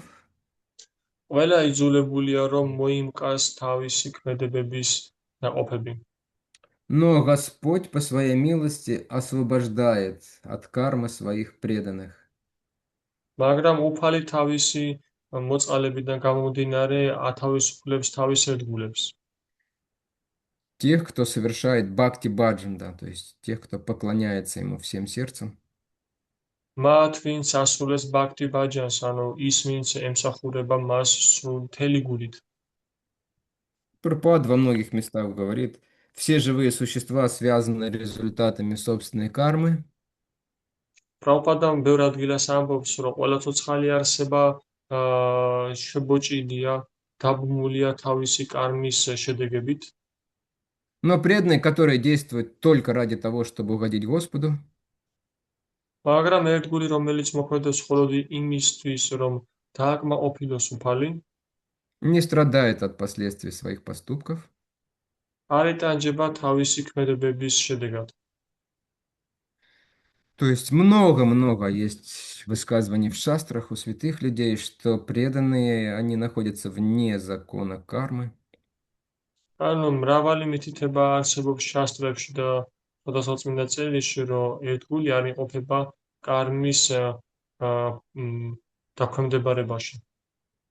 Но у нас может возникнуть резонный вопрос. მაგრამ ჩვენ შეიძლება გვიჩნდეს საკმაოდ ლოგიკური კითხვა. Я вроде преданный, преданная. მე თითქოს და ერთგული ვარ, М. Но чего-то я почему-то болею, я почему-то страдаю. მაგრამ რატომღაც მე ვავადმყოფობ, რატომღაც ვიტანჯები, Кто-то стареет. ვიღაც ბერდება. На самом деле все стареют, но некоторые еще не замечают этого. სინამდვილეში ყველა ბერდება, მაგრამ ზოგიერთი უბრალოდ ვერ ამჩნევენ ამას. Вот. И много других всяких вещей. То, что и с обычными людьми происходит, происходит с преданными. და ბევრი სხვა რამ, ანუ ის რაც ჩვეულებრივ ადამიანებს ემართებათ, ასევე ეს ემართებათ ერთგულებს. А часто даже еще и похуже. ხშირად კი ბევრად უარესიც კი. Иногда преданный думает, вот это вот какой-то родственник. Он всю жизнь жрал водку, ел мясо, и он здоровый, ему там 65 лет, а он там ворочает мешки. ხანდახან ერთგული ფიქრობს, რომ აი ეს რომელიღაც ნაცნობიან ნათესავი ის მთელი ცხოვრება არაყს ესე ვთქვათ ცეცხლავდა და მიუხედავად ამისა 65 წლის ასაკში ძალიან ჯანმრთელად არის და უსამაზარი ტომრების აბურთავებს.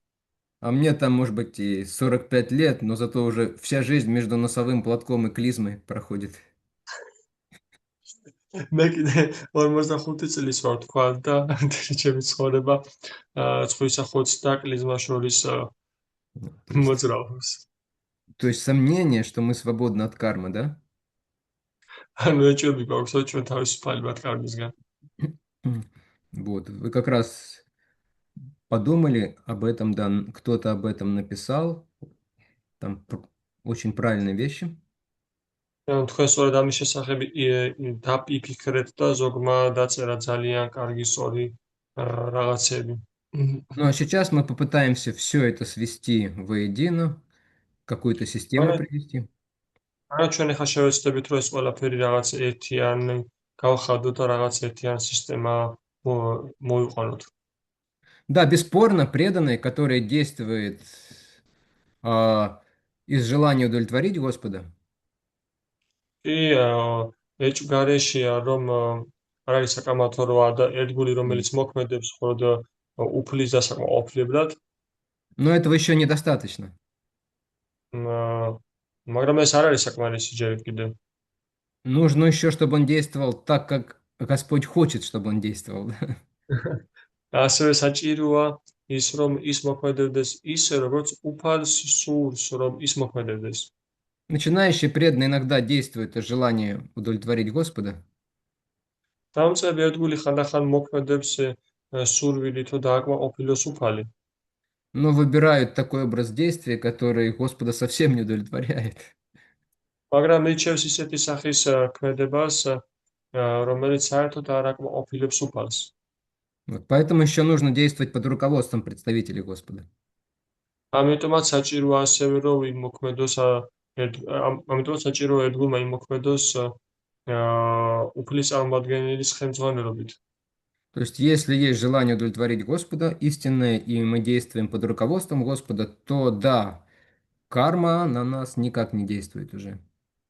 ანუ თუ არის სურვილი რომ დავაკმაყოფილოთ უფალი და თუ არის სურვილი რომ ვიმოქმედოთ უფლის წარმომადგენლის ხელმძღვანელობით, იმისათვის უფალი დავაკმაყოფილოთ, მაშინ კი კარმა აღარ მოქმედებს ჩვენზე. Потому что в этой деятельности нет корысти, мы не желаем ничего для себя, ну, материального, по крайней мере, да, материальных იმიტომ результатов. რომ იმიტომ რომ მოქმედებაში არ არის უკვე ანგარება, იმიტომ რომ ჩვენთვის აღარ სურს რაიმე მატერიალური შედეგის მიღება. Потому что мы не можем ничего не желать вообще, в принципе, да. იმიტომ რომ პრინციპში ჩვენ არ შეგვიძლია რომ არაფერი არ ვისურვოთ. Но если наши желания духовные, то есть они связаны с преданным служением, с бхакти, მაგრამ თუ ჩვენი სურვილები არის სულიერი, Мгм. თუ ის არის დაკავშირებული ერთგულ მსახურებასთან და ბაქტისთან, вот в случае таких преданных с ними все ясно, то есть карма не действует, და აი ესეთი ერთგულების შემთხვევაში ყველაფერი გასაგებია, რომ კარმა არ მოქმედებს. Почему же тогда они болеют? Духовные учителя болеют, стареют, тела оставляют, да? მაგრამ რატომ ავატყოფობენ მაშინ სულიერი მოძღვრები, ანუ სხეულები მაინც ავატყოფობენ, ან სულიერი მოძღვრის სხეული მაინც ავატყოფობს და ბერდება? Ну, можно сказать, ну, из-за учеников и учениц, да? მაგრამ შეიძლება თქვათ, რომ აი მოწაფეების გამო. Еще один момент, да. Говорится, что когда мы получаем инициацию, да, то гуру берет карму ученика.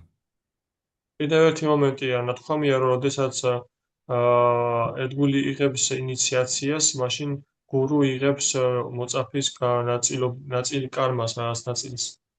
Некоторые думают, о, это то, что мне надо. ზოგიერთი ფიქრობს, რომ აი ეს არის ის, რაც მიმჭირდება. Конец моим страданиям и разочарованиям. დასასრული მოახლოვდა ჩემი ტანჯვების და იმედგაცრუებების. То есть пусть Гуру Махарадж разбирается, და აი გურუ მაჰარაჯმა გაარკვიოს ეს ყველაფერი. с моими съеденными цыплятами, ჩემი შეჭმული წიწილები. вином, картами и всем наркотиками, всем чем угодно, да. ვინო, კარტი და ნარკოტიკები და ყველაფერი რაც შეიძლება იყოს კიდევ. Вот, да, то есть поэтому там святой человек может действительно страдать, но если у него нет учеников, და ამიტომ წმინდა ადამიანი მართლაც შეიძლება იტანჯებოდეს ამის გამო, მაგრამ თუ არ ყავს მას მოწაფეები, все равно то же самое происходит, да. მაინც ხდება იგივე. ხო? Тхакура Харидаса били на 22 площадях, да, чистый преданный. ჰარიდასა თაკურს 22 ბაზრის მოედანზე ცემდნენ წმინდა ერთგული. Пандавы страдали პანდავები или наслаждались? იტანჯებოდნენ თუ ტკბებოდნენ ცხოვრებით. Вся Махабхарата — это непрерывная череда плохой кармы у пандавов, да? მთელი მაჰაბჰარატა ეს არის უწყვეტი თანმიმდევრობა ცუდი кармის პანდავებისთვის. То есть ссылка, попытки их убить разными способами, поджог, отрава, попытки обесчестить жену, да. ანუ განდევნა, მკვლელობის მცდელობა, ცოცხლად დაწვის მცდელობა, ცოლის ასე ვთქვათ, შეურაცხყოფის მიყენება ცოლისთვის.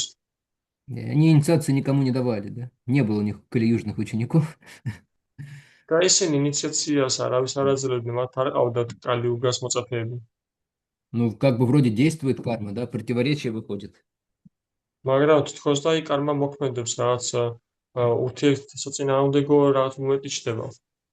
Джива Госвами приводит очень хорошие примеры, объясняющие эту ситуацию. ჯივა გოსვამს მოყავს ძალიან კარგი მაგალითი, რომელიც ხსნის ამ სიტუაციას. Он говорит, если сжечь ткань, ну, какую-то там хлопковую или не знаю какую, шелковую, да? ის ამბობს, რომ თუ კი დავწვავთ რაიმე ნაჭერს, ანუ მაგალითისთვის ბამბის ან სხვა რაიმეს, Иногда такое бывает. Если нет ветра и не трогать ее, ხანდახან ესე ხდება თუ არ არის ქარი და არ შევეხებით მას, она вроде бы остается тканью, да, знаете, вот. Только чуть более прозрачной такой, знаете. თითქოს და ის რჩება ისევ ნაჭრად და აი ცოტა ოდნავ გამჭვირვალე, ესე ვთქვათ. И если так не присматриваться, то можно подумать, о, ткань такая же, да? და თუ კარგად არ დავაკვირდებით, შეიძლება ვიფიქროთ, რომ ну, ჩვეულებრივი ნაჭერია, ხომ? ისი. Ну, а если до нее докоснуться, она тут же вся рассыпется, да, в пепел или во что, как это называется. მაგრამ მას თუ ოდნავ მაინც შეეხები, მაშინვე ესე ვთქვათ დაიშლება, ფერფლად დაიშლება. И вот это, так скажем, видимая карма преданного, так сказать, карма. და ეს არის ხილული ეგრეთ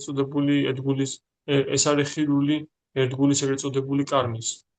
То есть она может выглядеть как у обычных людей карма, да? ანუ ის შეიძლება გამოიყურებოდეს როგორც ჩვეულებრივი ადამიანის კარმა. Но она, во-первых, не порождает будущих реакций, но она не порождает новых материальных желаний, да, ничего она это уже не порождает. მაგრამ ის უკვე აღარ ბადებს კარმულ რეაქციებს, არც ნეგატიურს და არც სხვას. Вот. То есть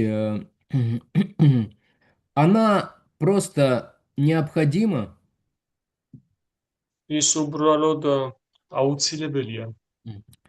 поскольку без кармы, ну, нельзя жить в материальном мире. Тело материальное не может существовать без кармы.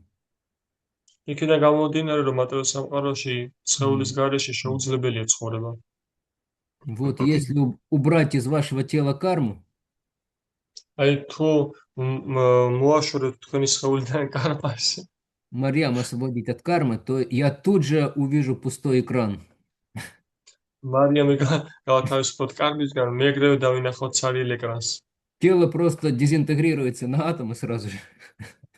სხეული уბრალოდ დაიშლება ატომებად. Поэтому какую-то карму нужно немножко оставлять, чтобы мы, по крайней мере, могли, сколько нам положено, Кришной, в этом мире функционировать. ამიტომაც საჭირო გარკვეული კარმის დატოვება მაინც საჭიროა იმისათვის, რომ იმდენი რამდენი საჭიროა ვიყოთ ამ სამყაროში, ფუნქციონირება შეძლოთ. И другой момент, он более важный даже. და სხვა მომენტი ის ბევრად უფრო მნიშვნელოვანია. Это на самом деле не карма, да, то есть это на самом деле уже все контролируется Кришной. ეს ნამდვილად უკვე კარმა არ არის, ეს ნამდვილად არის, როდესაც უკვე კრიშნა აკონტროლებს ყველაფერს. Карма такая-то очень жесткая, обезличенная штука, которую невозможно как-то избежать, изменить своими силами, да, вот. კარმა არის ძალიან უხეში, უპიროვნო რამ, რომლის ასე ვთქვათ, რომელზეზე მოქმედებაც შეუძლებელია. Но в случае, так сказать, карма преданного, там все контролируется Кришной, там очень личностный подход. მაგრამ ერთგულის კარმის შემთხვევაში ყველაფერი ძალიან კონტროლირდება თავად კრიშნასგან, იქ ძალიან პიროვნული მიდგომა არის. То есть, например, по карме, да, то есть каждому предопределено прожить определенное количество времени, да? მაგალითად, ის კარმის მიხედვით ყველასთვის განსაზღვრულია, რომ იცხოვროს, სიცოცხლოს გარკვეული მოცემული дро. Иногда у нас возникает мысль, например, там, когда мы садимся в самолет или еще в какой-то ситуации сильно болеем, мы можем думать, а если я умру, если самолет разобьется? ანახავთ ჩვენ გვიჩნდება ესეთი ტიპის ფიქრი, მაგალითად, ის თვითმფრინავში რო ჯდებით ან ავატყოფოთ, იქნებ მე მოვკვდები, იქნებ ეს თვითმფრინავი авиакатастрофაში მოყვება. Но с точки зрения кармы вы не помрете раньше, чем вам положено, и не помрете позже. მაგრამ კარმის გადმოსახედიდან თქვენ არ მოკვდებით იმაზე ადრე, ვიდრე გიკუთვნით და იმაზე გვიანაც არ მოკვდებით. То есть можно не садиться в самолет, да, чтобы избежать этой кармы, но какая-то другая причина найдется. ანუ შეგიძლიათ თვითმფრინავში არ ჩაჯდეთ იმისთვის, რომ კარმა არ მოვიდეს თქვენთან, მაგრამ გამოჩნდება სხვა მიზეზი. Если подошло время, то все это произойдет как-то, так или иначе, да? თუ მოახლოვდა მის დრო, ეს ყველაფერი მოხდება მაინც როგორღაც მაინც მოხდება. Один раз жена послала мужа в магазин, ერთხელაც მეუღლემ ცოლმა გააგზავნა ქმარი მაღაზიაში, в Карфур. კარფურში. И когда он зашел в Карфур, და როდესაც ის შევიდა კარფურში, он увидел Матаджи მან დაინახა მათაჯი, в черном и с косой. შავი და კიკინით. С очень пронзительным холодным взглядом. ძალიან გამჭოლი ცივის მზერით. И он понял, что это смертушка, что это смерть. და ის მიხვდა, რომ ეს არის სიკვდილი. Стал рассказывать страшную историю. У нас Дина и Аттари исчезли. დავიწყე საშინელი ისტორიის მოყოლა და ანუ სახიფათო ისტორიის და დინა და ოთარ ბრაფო ეგრე გაქრნენ. А вот Аттарь все-таки появился, да. Слава богу. Вот, и он в испуге убежал из магазина, прибежал к жене და ის შეშინებული გამოიქცა მაღაზიიდან და მიირბინა ცოლთან.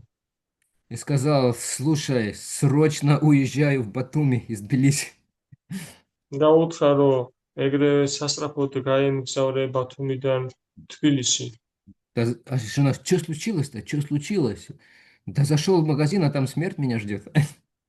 და ცოლი ეკითხება, რა მოხდა, რა მოხდა? და ის ეუბნება, რომ მე მაღაზიაში შევედი და იქ კიდე სიკვდილი მეროდებოდა.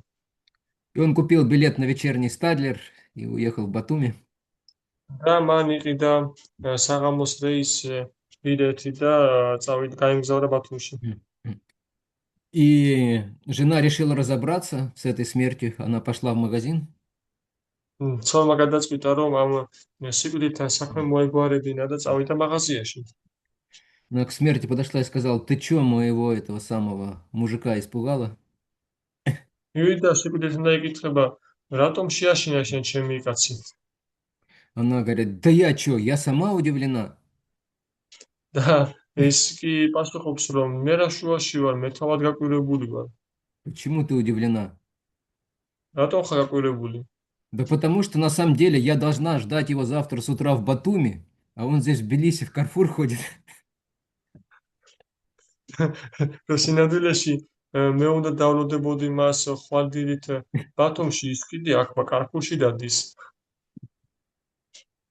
То есть никак не избежать, от смерти не уедешь, не ускользнешь. ანუ ვერაფრით ვერ გაიქცევი, ანუ სიკვდილს ვერ დაუსხლტები ხელიდან. Но в случае великих преданных это не так.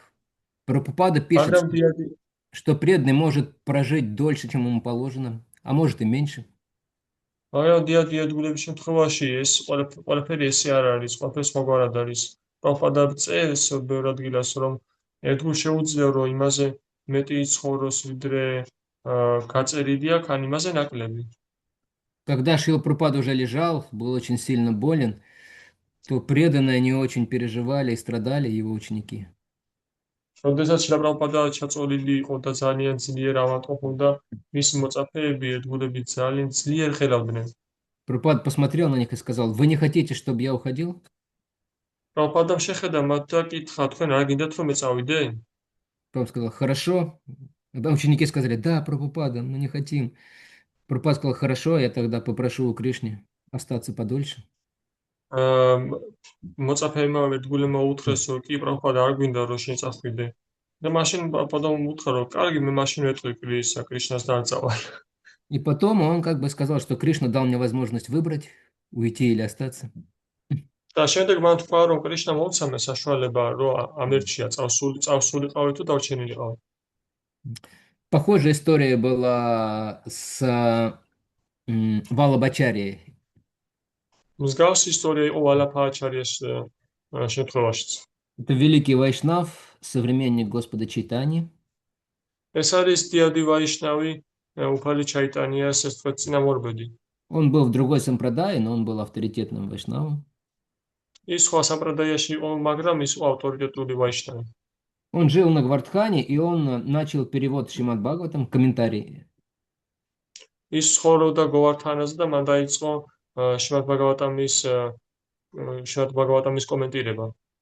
И в какой-то момент Кришна пришел к нему и сказал: все, ты мне нужен. რაღაც მომენტში კრიშნა მოვიდა მასთან და გითხრა, რომ всё დამთავრდა, მე შემჭირდები. Больше тебе здесь делать нечего. შენ უკვე მეტი აქ არაფერი გესახება. Он говорит: обожди, я еще не закончил, Господь, позволь мне еще остаться. მან უთხრა, რომ მოიცადე უფალო, მე ჯერ დამთავრები, მომენტში უფლება რომ დავჭი კიდე. Хорошо, ладно. უფალმა უთხრა, რომ კარგი ხო. Потом Господь опять пришел, он сказал: ну вот хотя бы вот эту песню закончить. მერე ისე მოვიდა შემდეგ რაღაც დროის შემდეგ უფალი და მერე ლაფაჩარემ უთხრა, რომ აი ეს სიმღერა მაინც დავამთავრებინე. Ну, то есть только с третьего раза, когда Господь уже пришел, сказал: ну, имей совесть, я уже тебе там заждался. უკვე მესამეჯერ რომ მოვიდა უფალი, მან უთხრა რომ ნამუსი იქონია უკვე რამდენი ხანია შინგელოდები. Он ушел тогда только. То есть преданные такого уровня, то есть на него карма не влияет. და ის შემდეგ წავიდა და ანუ ესეთი დონის ერთგულზე კარმა არ მოქმედებს. И те видимые несчастья, которые происходят с ним, все, во-первых, под контролем Господа, во-вторых, Господь это устраивает, чтобы прославить этих преданных. და ეს ეგრეთ წოდებული ხილული წარუმატებლობები მას უფალი აწყობს იმისათვის, რომ პირველ რიგში იმისათვის, რომ ისინი განადიდოს. И чтобы усилить расу, усилить вкус духовных переживаний в их отношениях. და იმისათვის, რომ გააძლიეროს რასა, გააძლიეროს გემო მათთან ურთიერთობის. Но это не имеет абсолютно никакого отношения к карме. მაგრამ ამას არ გააჩნია არავითარი კავშირი კარმასთან. Вот. Но это преданные, которые действительно живут только для Господа, и причем постоянно в таком сознании находятся. მაგრამ ესენი არიან ეს ისე ამაში გულისხმობა ის ერთგულები, რომლებიც მართლაც უფლის კრიშნას ცნობიერებაში არიან და მთლიანად კრიშნას აკეთებენ ყველაფერს. То есть постоянно помнят о нем, служат ему. ანუ მუდმივად ახსოვთ ის და მუდმივად ემსახურებიან მას. Свободны от вожделения, гнева, зависти и так далее. თავისუფლები არიან ნებისგან, შურისგან, ბრაზისგან. Но что касается нас, мы вроде не похожи на таких пока еще. მაგრამ რაც შეგვეხება ჩვენ თითქოს და არ გავართ ჯერ ესეთებს. Как мы свободны от кармы или нет? როგორ ანუ ჩვენ თავისუფლები ვართ კარმისგან თუ არა? Голосуем. ხმას ვაძლევთ.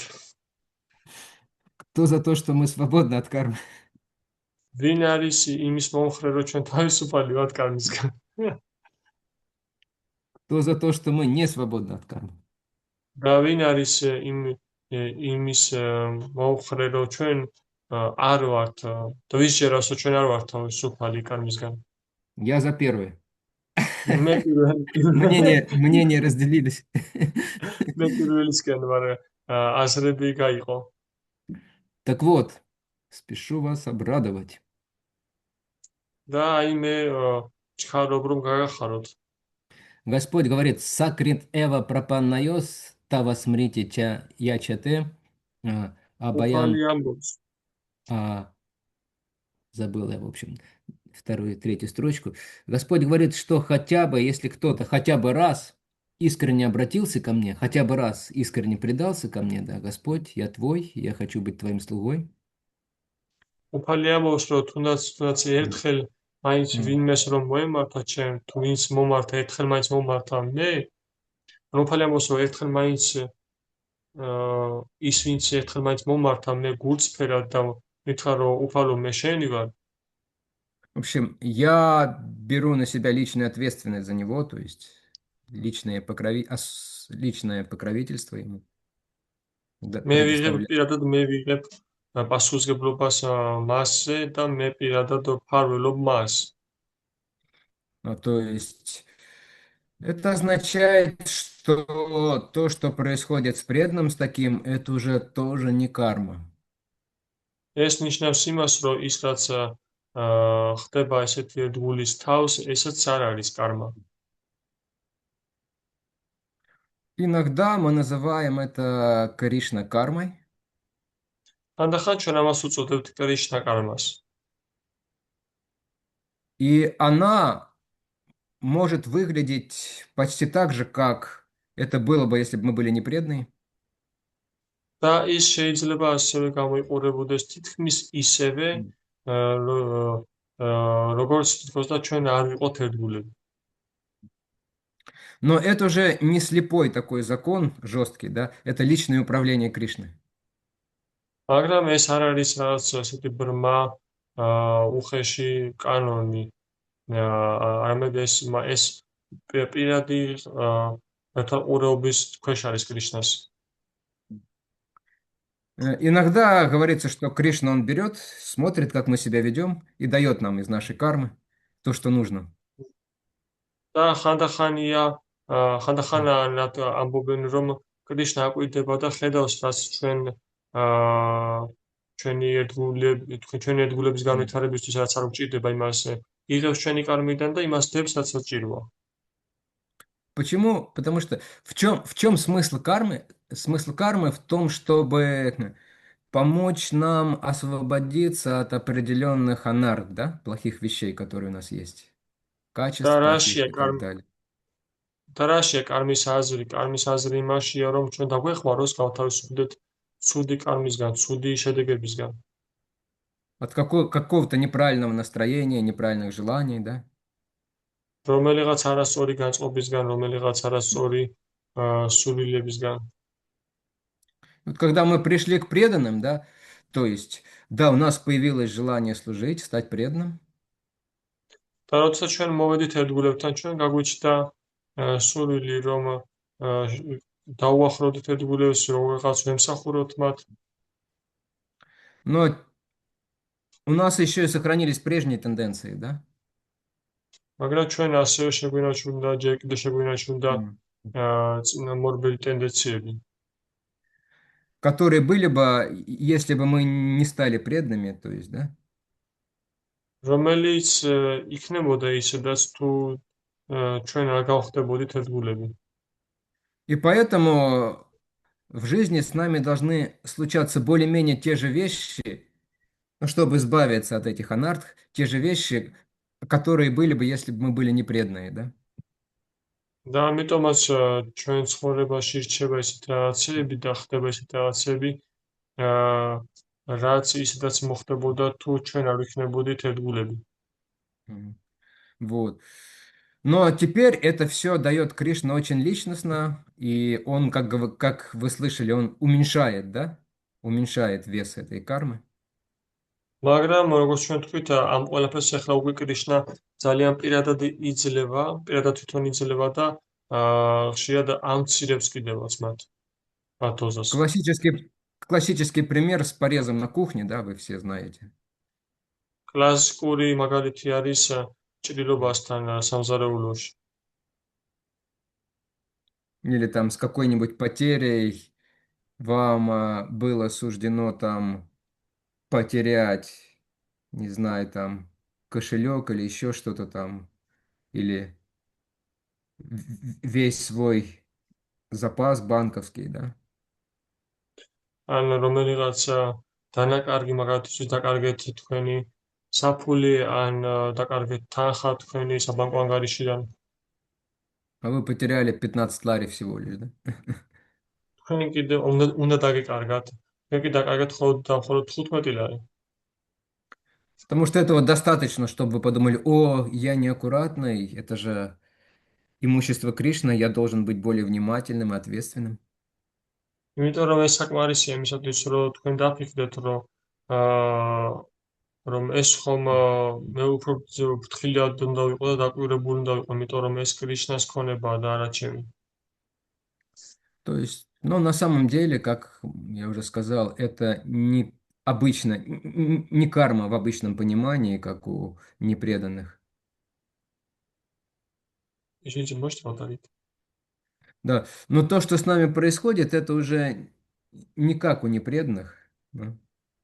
ანუ ყველაფერი ესაც ჩვენ თავს ხდება, ეს ყველაფერი არ ხდება ისე როგორც არაერთგულებთან. Это личное уже участие Кришны. ეს უკვე არის პირადი მონაწილეობა კრიშნასი. И Кришна дает нам ее особенно тогда, когда мы начинаем себя вести неправильно, под влиянием прошлых привычек, каких-то желаний материальных, которые есть еще. და კრიშნა გვაძლევს ჩვენ ამებს მაშინ, როდესაც ჩვენ რაღაცას არასწორად ვაკეთებთ და ასე ვთქვათ, ვიფრობთ მატერიალური ხელმძღვანელობის მოქმედების ქვეშ ვექცევით. Да, чтобы мы немножко получили от Кришны подзатыльник, опять прибежали к нему, о, Кришна, все, я понял, я больше так не буду делать. იმისათვის რომ კრიშნასგან ცოტა პატარა თავშესწამულატვა მივიღოთ, იმისათვის რომ გავიგოთ, რომ კრიშნა ყველაფერს გავიგე და ჩვენ უკვე ბრუნდებით კრიშნასთან.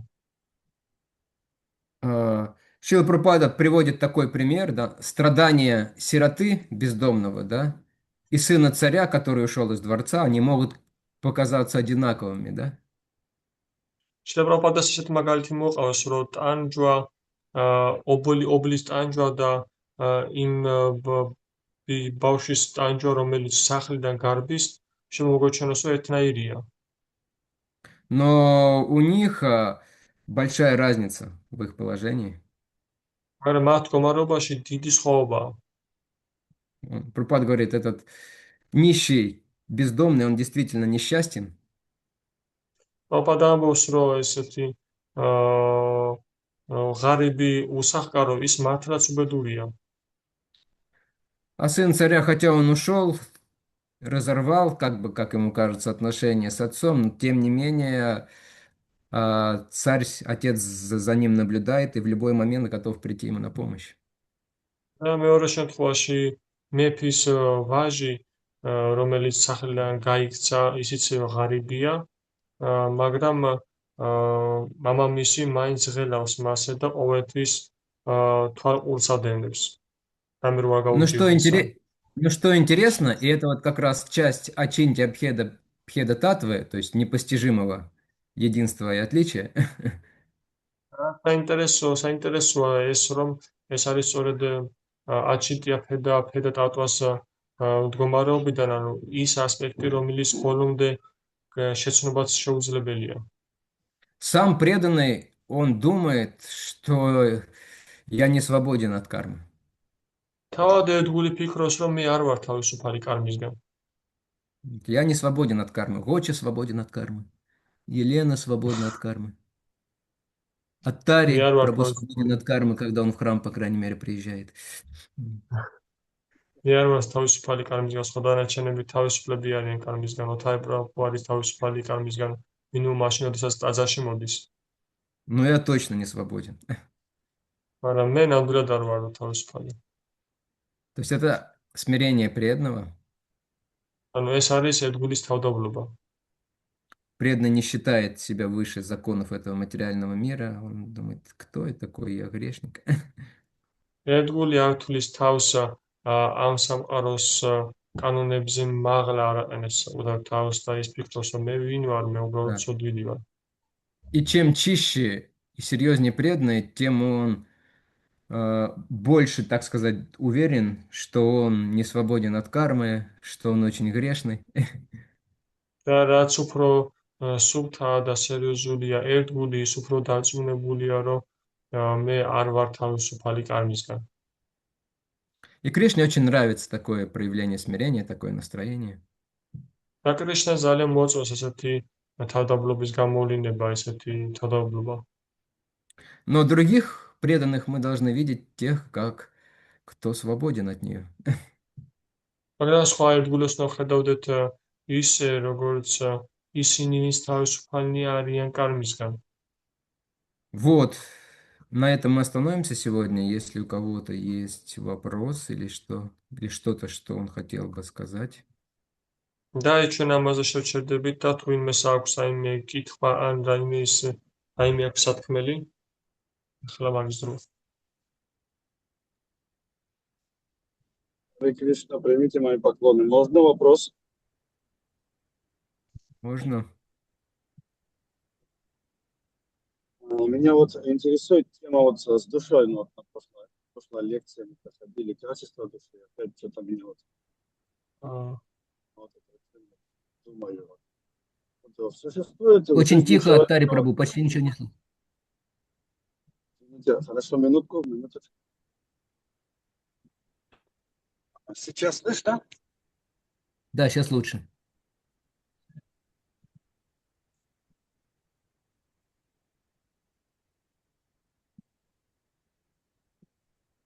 Сейчас слышно меня? Да, сейчас хорошо слышно. Харе Кришна, извините. Ну, меня интересует, значит, вот посмотрите, в жизни человека, вот, ну, случается такое вот, когда вот заболевает он, да? Возьмем обыкновенного человека, ну, который, как бы так сказать, непреданный. Мирского человека, который в миру живет. И вот во время заболеваний вот, ну, случаются там моменты, когда вот физическое тело отключается из-за болезни, и вот его там подсоединяют к аппарату, или вот врачи лечат его, и специально впадает это тело, специально отключают его и в кому входят. Мгм. Да. И вот в этот момент меня интересует, вот что происходит с душой? Она присутствует обратно в теле? Ну вот как бы я вот слышал, что как будто душа выходит, потом обратно возвращается. Но что в этот момент? Если, конечно, может, извините за такой как дурной вопрос. Она, если кома и клиническая, и как это сказать, и выход из тела, это не обязательно всегда одно и то же. აა, Переведешь. ოთარი პროფუ კითხულობს, რომ მაგალითისთვის ერთგულის შემთხვევაში ცხოვრებაში ხდება ესეთი მომენტები, ხოლმე ზოგიერთი ერთგულის, რომ როგორც ჩვეულებრივ ადამიანის შემთხვევაში, რომ მისი სხეული ითიშება, ან რაიმე ემართება, ან კლინიკური სიკვდილი დგება, ან კომაში შედის, ან შეყავთ, აი ამ დროს რა ხდება, რა პროცესები მიდის. აქ შრაფ პასუხობს, რომ ამ დროს ანუ ეს კლინიკური სიკვდილი და კომა ეს არ არის ერთი და იგივე, მათ შორის არის განსხვავება. То есть, если человек впадает в эту в кому, это не значит, что автоматически, что он выйдет из тела, да? როდესაც ადამიანი ვარდება კომაში, ეს არ ნიშნავს ავტომატურად იმას, რომ ის სხეულიდან გამოვა. Это редко бывает, редко очень. ეს იშვიათად ხდება. Когда человек получает опыт выхода из тела, будучи в состоянии комы. როდესაც ადამიანი იღებს გამოცდილებას სხეულიდან გამოსვლის, როდესაც ის კომას მდგომარეობაში ვარდება. Видно, только это для каких-то необычных людей, у которых есть заслуги, такое происходит, чтобы они получили опыт определенный. მსგავსი რამ ხდება მხოლოდ განსაკუთრებული ადამიანების შემთხვევაში, იმისათვის რომ რაღაც დამსახურება ჰქონდათ და საჭირო იყო რომ მათ რაღაც გამოცდილება მიიღოთ. А большинство людей просто находятся в таком практически отключенном состоянии. უმეტესობა ადამიანი კი უბრალოდ იმყოფება ესე ვთქვათ, ესეთ გამორთულ მდგომარეობაში. Почему такое происходит? Я слышал, что это происходит в том случае, когда не могут сразу решить, что дальше с этой душой. რატომ ხდება ხოლმე ესე? იმიტომ რომ მე მსმენია რომ ესეთი შემთხვევები ხდება მაშინ, როდესაც მაშინვე არ შეუძლიათ ვერ გადაწყვიტეს თუ რა მოუხერხონ ამ სულს. Видно, у высших сил там происходит собрание. როგორც ჩანს იქ მდგომ ძალებში ძალებს აქვთ შეკრება. И обсуждается, что его выводить из этого тела или оставить еще. То есть, когда не вполне ясно. და განიხილავენ, რომ რა ქნან ამ სულის შემთხვევაში გამოიყვანონ ამ სხეულიდან, თუ ჯერ კიდე დატოვონ, როდესაც ჯერ კიდე არ არის გარკვეული. Вот, не знаю, ответил я или нет. არ ვიცი კი პასუხე თუ არა. Это то, что я слышал по этому поводу. ეს არის ის, რაც მე მსმენია.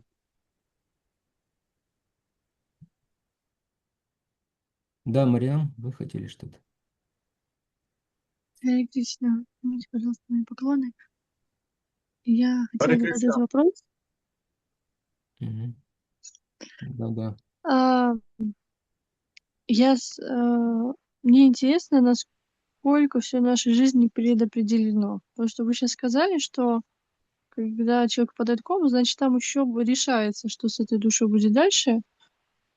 А я считала, что в буквальном смысле практически все в этой жизни уже предопределено. И вот мне интересно, а что реально предопределено уже заранее, что нельзя изменить, а что нет?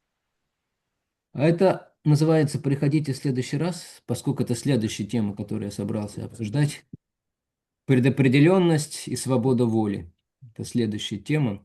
Сегодня мы уже не успеем это. Поэтому это пока мы отложим ответ на этот вопрос. Все. Да. Да, можно. მარიამი კითხავს სვავს, რომ მაინტერესებს თუ რა არის ჩვენს კარმაში უკვე განსაზღვრული, ანუ უკვე დადგენილი და რაში გამოიხატება, რა დოზით გვაქვს ჩვენ არჩევანის უფლება, არჩევანის თავისუფლება. აქ შევპასუხობს, რომ ეს არის შემდეგი გაკვეთილის თემა, ანუ და დაველოდოთ ამას და მოვისმენთ. Вот. По сегодняшней теме, если ни у кого нет ничего, то я думаю, мы можем закончить, мы уже достаточно долго. დღევანდელ თემაზე თუ ჩვენ არ გვაქვს არაფერი და კითხვა, მაშინ გვიძლია დავასრულოთ უკვე აქ. Можно Тогда еще один вопрос, пожалуйста? еще один вопрос. Ну, последний.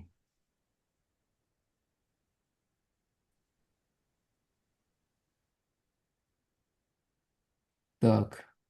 Моя карма не позволяет выслушать вопрос от Тари Прабhu, по-моему. Отлично. Харе Кришна. Я не раз слышал, тут плохо ловит меня за рулем. Ну да, Можно да. задать или в следующий раз? Ну, задайте, если он небольшой и простой. Вот вы упомянули Хираньякашипу и Хираньякше. Варикасуру я упомянул. Ведь Мгм. это воплощение Джая Виджая, правильно, да? Вот когда их убивали Доша Аватары, Парахадев и Нарасимхадев, они, значит, Доша Аватары, они как бы не освобождают, да, от кармы душу. Только, я так понимаю, может быть, это мое понятие, извините.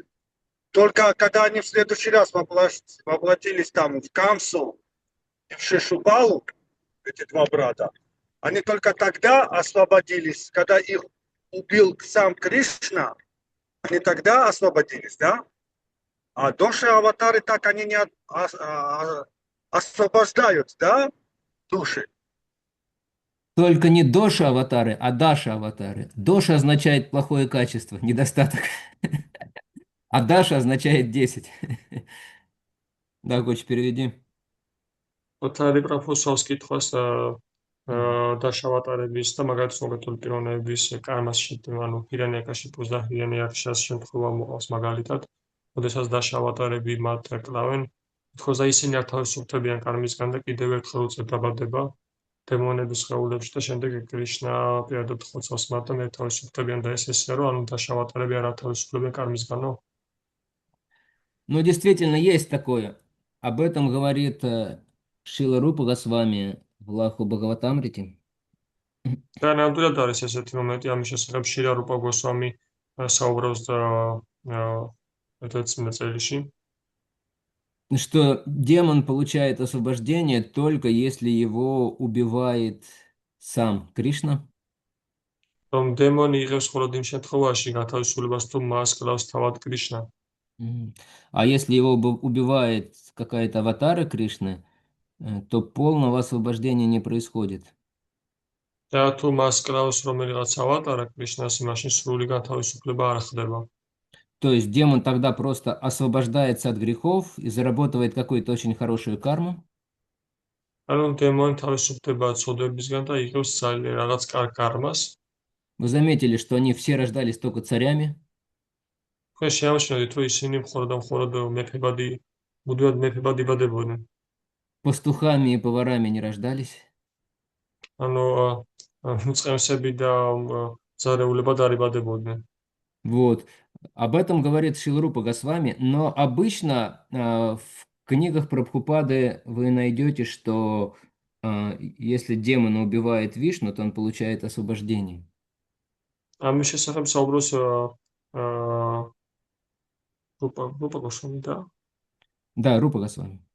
რუპა გოსვამი, მაგრამ შრილა პრაბჰუპადას წიგნებში ჩვეულებისამებრ თქვენ ნახავთ ესეთ ხაზგასმებს, რომ როდესაც ვიშნუ კლავს დემონს, ისინი გათავისუფლებას იღებენ.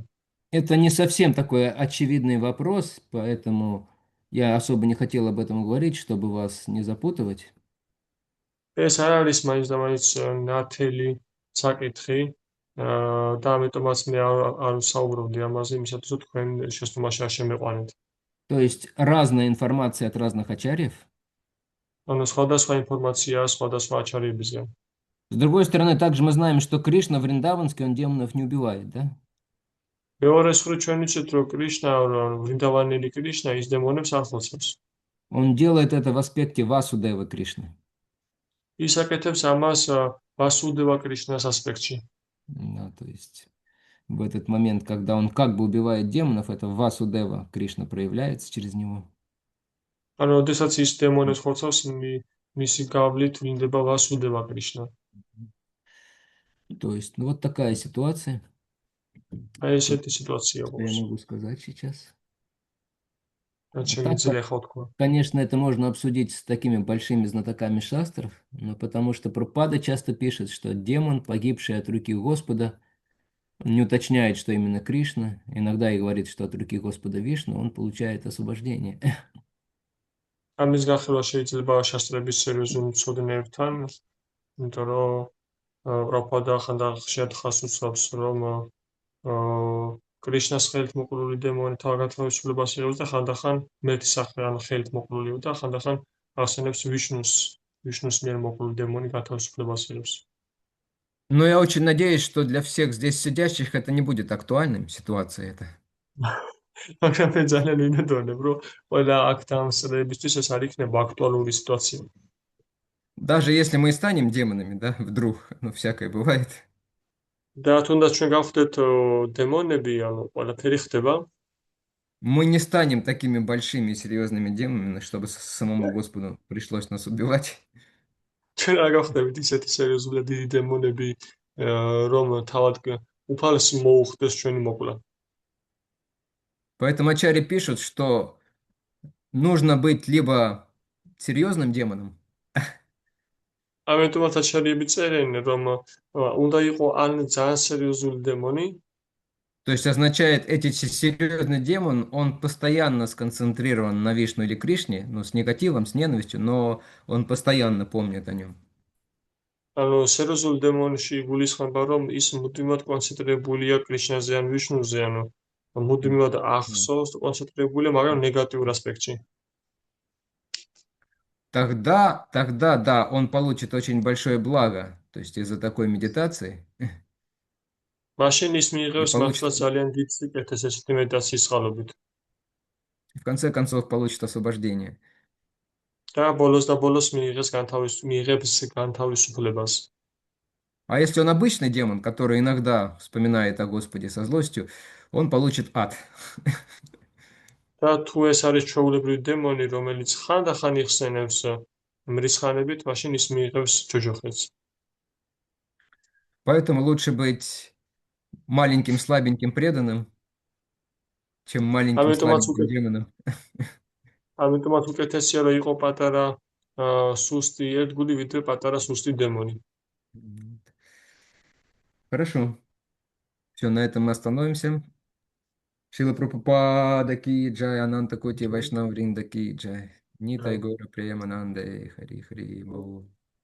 აქშაჯა ბრაჰმუკი. Гоча ки джай. спасибо აქშა. Все, тогда до следующих встреч. შემდეგში ხვედრამდე. Гоча, ты можешь остаться, когда все уйдут? Да. Или я тебе